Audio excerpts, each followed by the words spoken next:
Yeah, I just, yeah, I'm still here. I'm still here, and we still live. I just switched from just the StreamYard. But one thing, like I said, Chris, is when we looking at all this, I just don't see how they get to, I just don't see how they got to that consensus. But I just want to play this, Chris. Listen to this, Chris.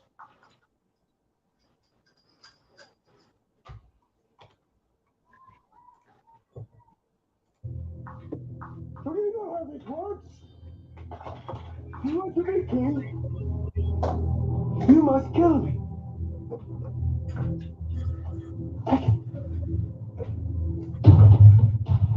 No? You? No, what about you? No? No? Anyone? Who wants to be king? That's how it is for you, Chris. Yeah, man. Like I said, he didn't. His argument really wasn't clear. It was all over the place. He wasn't showing anyone where his argument was synthesizing that either. It was all over the place. And it's like Jabari was trying to tell him the other night. I don't know what you're arguing.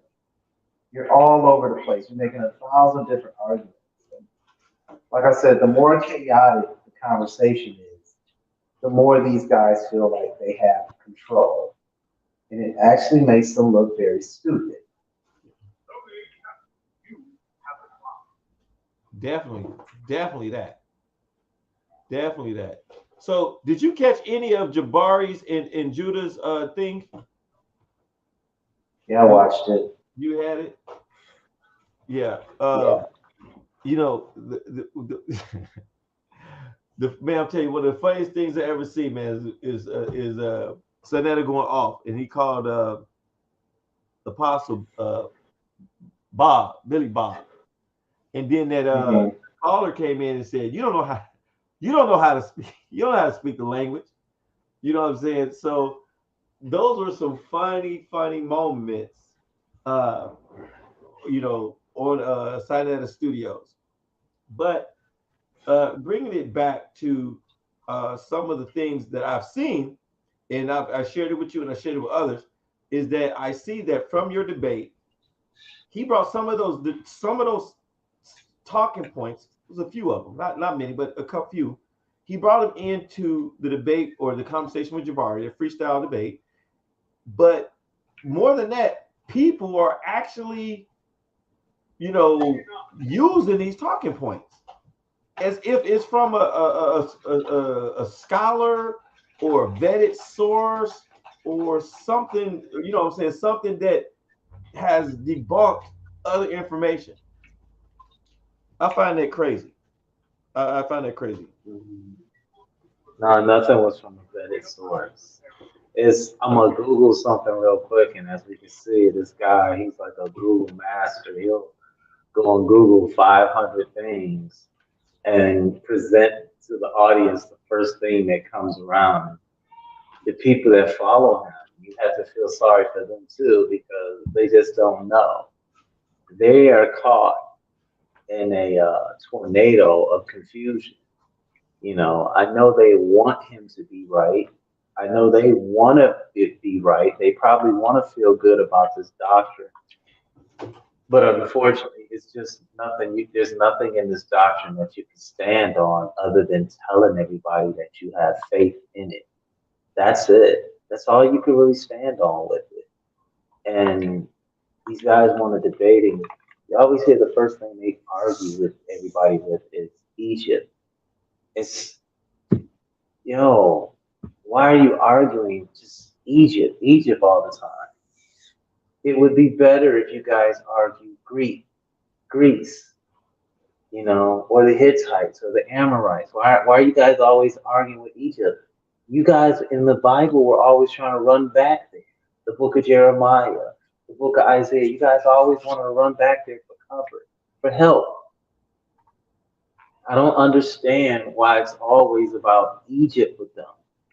And like I said, I understand, excuse me, it's just that they want to make an ethnocentric argument. Our book says this. Well, so what? It's not relative. What you're saying is not relative to this group of people. Hey, the God Yahweh said this, and don't let me get into these teachings because I'll show you that there's no such thing as Yahweh. He doesn't exist. It's a figment of your imagination. Hold on. Wait, what do you mean? What do you mean? There's no such thing as Yahweh. Hmm? He never had a temple. So who were they? There was never a temple dedicated to Yahweh. There was no temple. Oh shit! You gonna start some shit now? So who are they? Who are they praying to, and who is this? They're praying to a Sar. Oh shit! They just don't know it. They're praying to the moon epithet of a Sar when he becomes the moon. Oh, shit. So that's all.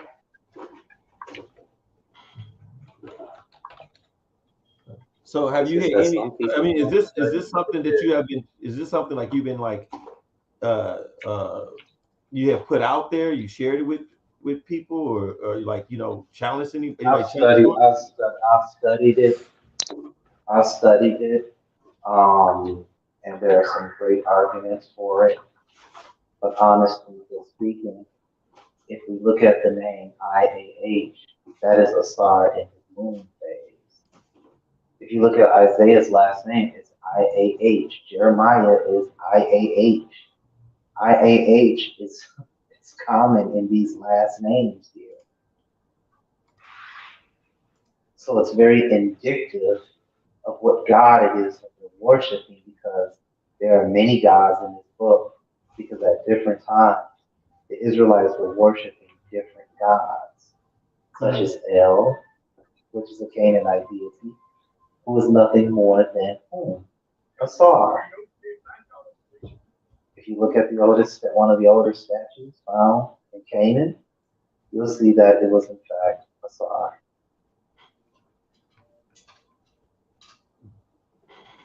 So with you being debating, because like I said, one of the hype things that was out was that you wore Tour Night, and we had did one, and when I had first met you, and I was on there, and Judah was, I guess, so-called whatever, the leader or captain or whatever he was of Tour Nights. And then your background, it seemed like your background of being so knowledgeable of the Torah is like one of your main things to like tear it down, because I mean you were one of the big advocates of Torah, right? You used to battle Christians, Comedics, Moors, Muslims with that, right? And now everybody hates you. All of them want a piece of you. So once you realize there's no value, once you realize how the book was created, how it was put together, why it was put together, and what it was used, what was its purpose, you'll put the book down. There's no argument. You understand what I'm saying? Yeah. You'll just automatically know you could put the book down. It was not written to be a literal text. We have to get past that now. We have to grow up. It's time to grow up. Just to elaborate just a little bit further, some people, they get tired of the biblical debates, right? Yeah. Well, it's not that they're tired of the biblical debates. It's the people that are presenting the information just aren't at a certain level. You understand what I'm saying? Mm-hmm. And that's the biggest problem that we're having out here today in these YouTube streets. It's rough. It gets rough out here, man. Yeah. Yeah. Yeah. So we should all. Yeah. Go ahead, sorry. Yeah. So what's next? I mean, like you've pretty much debated everybody. You've been on all the major platforms. You've got a belt. You got MVP. You got a undefeated winning streak. I mean, what's next? I don't know. I'm kind of bored of it. So. You get kind of bored of it. Is there anybody Is there anybody that you would want to debate right now, or maybe like a topic? Because for a while, I mean, like you were even doing debates that was kind of out of your genre for a minute when you were studying the economics. Right. I wanted to debate Divine Prospect, but I don't think that's ever going to happen. I think he's just got a little bit too much to lose. And I don't think he's really interested either. You know what I'm saying? So I'm not going to beg or force somebody to debate me. I'm not that thirsty. So I'll just continue to brush up on my studies, keep my studies up, and just continue to study and stay away from and this is for anybody, stay away from these crazy back chat warriors. Stay away from them. They're no good. What about these? Yeah, because these chats, man, they be flaming. You know what I'm saying? And your name gets called out in them often. So thank you. We say thank you. So yeah. So man, when if I'm trying to think of somebody who I could possibly get that would be equitable and a good debate, non-slander, but just kind of on some information, or who would be a good debate for you? Because a lot of people will say that you're running. And most like they don't like you, like Chris is running. But when they get in the ring, it's like a totally different thing. Is there anybody huh? What were you saying? Go ahead. Is there anybody else? Is there anybody that you see out there who may be on your site that maybe young, up and coming, somebody that maybe work even or a panel? Would you be more interested in a panel discussions than debates? Panel discussions are sometimes better because debates could be misleading. Debates are centered around scholastic disagreements versus a panel. You can get to the bottom of one's thinking and rationale a lot faster. Mm-hmm.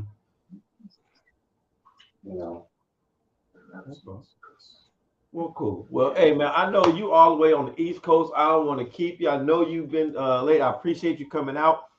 Now we'll start a little bit more faster on StreamYard and get EDPN out there. Get you on some panels with some people who have some maybe just some disagreements with you. But on here, man, I really like to try to keep it cool. I don't believe in all the disrespect, and like you said, if two people ain't feeling each other, there's no need to get somebody else up on a panel to disturb the rhythm of how everything's going. I know Cube do want to get at you. I don't know what that's exactly about, but he wants to debate you on something, and maybe he's just being the antagonist. You know how Cube is. I don't know exactly what he would debate you on. But y'all would have to talk about that when y'all ready. No, I'm just not interested. Oh, just not interested? Oh, okay. Yeah, okay. I have to keep it there. It's not a plan against him or anything like that, but I think he could understand why. Mm-hmm. Okay. Well, I'll tell you what. We discussed two different things. Yeah. And I'm definitely not into debating atheism. There's no equity there. Well, before you go, one of the things it was the big thing discussion now is spirituality. Before you go, give me your take on spirituality. Should we drop it? Is it good? Can it be used? Is it needed? Yes, you can use spirituality. I don't know why anybody would say that you couldn't. Spirituality has always been like, a factor of unification for civilization. People went to war for their God. People were encouraged by their God. People found courage in their God or in the God that was something called at found someone's company, excuse me. Somebody found courage in the God that they believed in. So yes, spirituality can be used. Is it a fake? It can be argued that it's a fake courage. Sure, you can argue that. I don't have a problem with somebody arguing that position. But the position is, how has spirituality been used throughout the course of time? And we would have to look at human behavior to determine that. Now, you saying that spirituality is no good today, that's your opinion. You see what I'm saying? That is your opinion, and you are entitled to that opinion. Other than that, it goes no further than your two lips. Human behavior disproves you.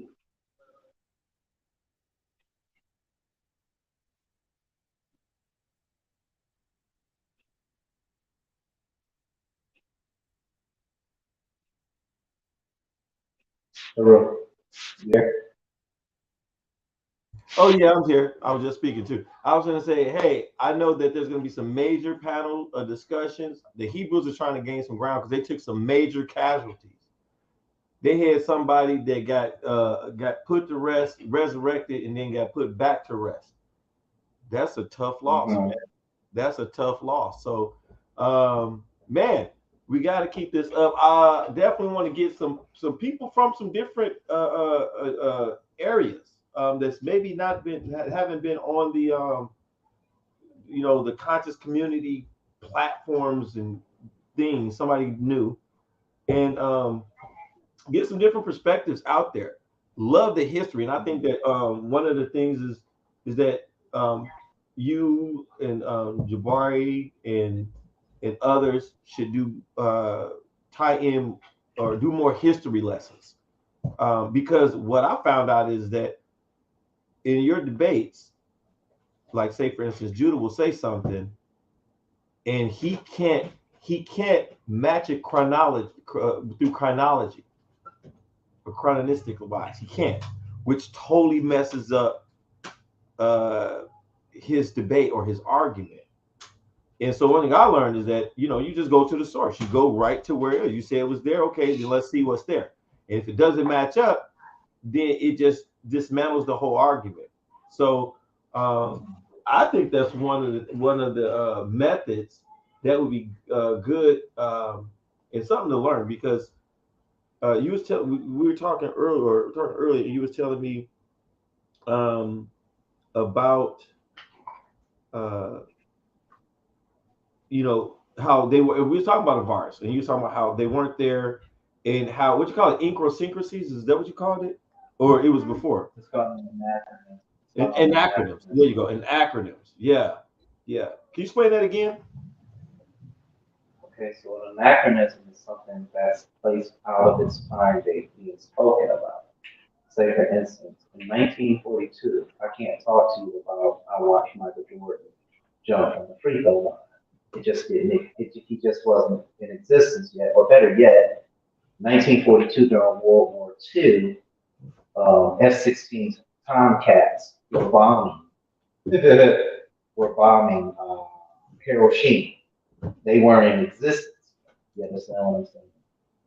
So that's the argument. You have an anonymous ego and these people running around trying to push the Exodus that never happened. He's using natural detail.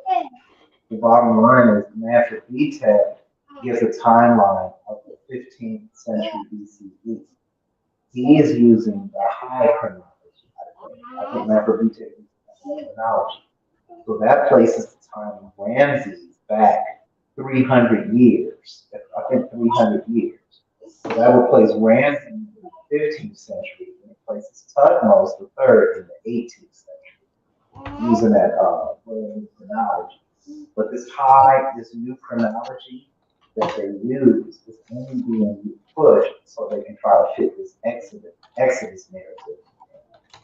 It never happened during Ramses' time, and it never happened during Tutmosis.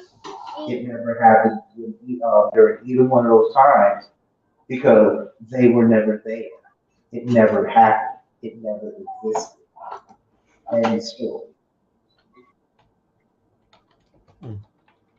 Okay, because I see a lot of that going. I see a lot of that happening, and if you don't have a grasp on history in that chronology, you can get caught up. You get caught up really quick and not being able to challenge somebody because you don't know it. But right, yeah, you gotta be very careful. You have to understand history. Now, most of these guys, they're just not honest when it comes to history. I always say that, like, dude, you're not being honest. I can't talk to you because you're not being honest. You understand what I'm saying? And it's not fair when you're not being honest about history. Because all we're trying to do is have a discussion. You're constantly trying to force feed something in there. You know what I'm saying? So, yeah, unfortunately, you can't fit the Exodus anywhere. There's just no proof of it. During both of these dynastic periods, Egypt was in a period of renaissance. oh, yeah, Great renaissance. They were growing at this time. You had the Ramesside king Judah Naz, and you had the Tutmos king Judah Naz. There's just no way that you can fit it. It's just so many daggers and knives to be given in a debate like that. The onus is really on the speaker of the Exodus to prove his case. He's not going to be able to do it. Not even detail.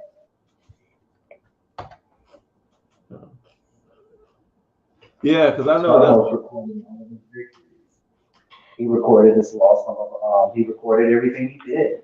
Why are we still trying to find this damn Exodus? It's befuddling, Okay.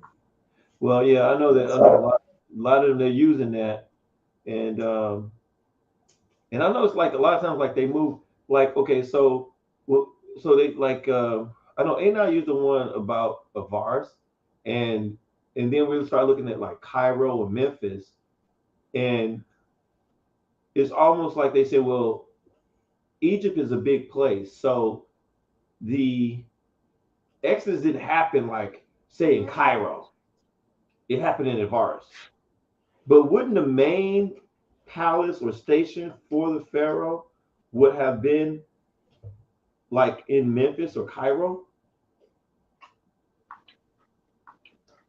Explain. Huh? Explain because they moved the capital back north during the 18th dynastic period. They moved it back north, so it would have been in Thebes. It actually had been Thebes. Or at Thebes. One more time, what we need to be looking at here is why do these guys continue to try to push this guy? So that's what we need to be asking. What is it that you're trying to prove? Because I can't find it.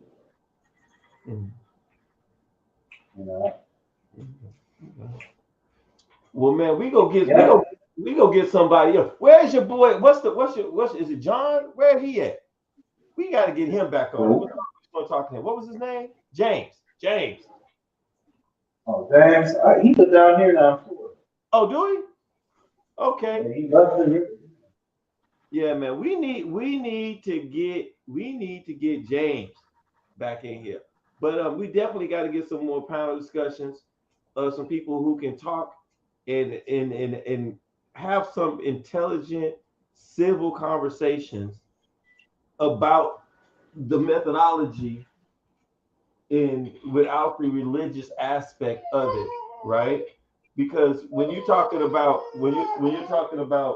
um, is this real, right? Because spirituality is spirituality. No one cares about the spirituality, but when you're superimposing it on somebody else's timeline, or you're usurping somebody else's culture, then that becomes argumentative. So we're gonna get into some of that. And what you got going on tomorrow? Are you going live? Or you doing anything? I haven't been live in a minute. I've been like chilling. I might. It's been, you know what I'm saying? Like I said, I just be chilling. You know what I'm saying? I ain't got that much. Okay, cool. Well, man, I know, like I said, I know it's getting late. I appreciate you coming on. You got to show me how to get this channel up, these views up, and we gonna keep it going. But man, you can't retire too early, Chris. You can't retire too early. We got to get you at least a good 10 more bouts, man. At least 10 more before you retire, huh? Yeah, maybe. You know what I'm saying? We'll get it in. You know what I'm saying? Yeah. All right, then, man. So we're going to end that with EDPN. This is Chris Harris, MVP, undefeated, taking all comers, belts, everything. You know what I'm saying? Man, I keep trying to think who you can debate, but you didn't debate it. Most people and other people just don't want to debate you. So it is what it is. But we out. We'll hit y'all up later. Chris, I'm going to hit you up tomorrow because you know that somebody will be talking shit.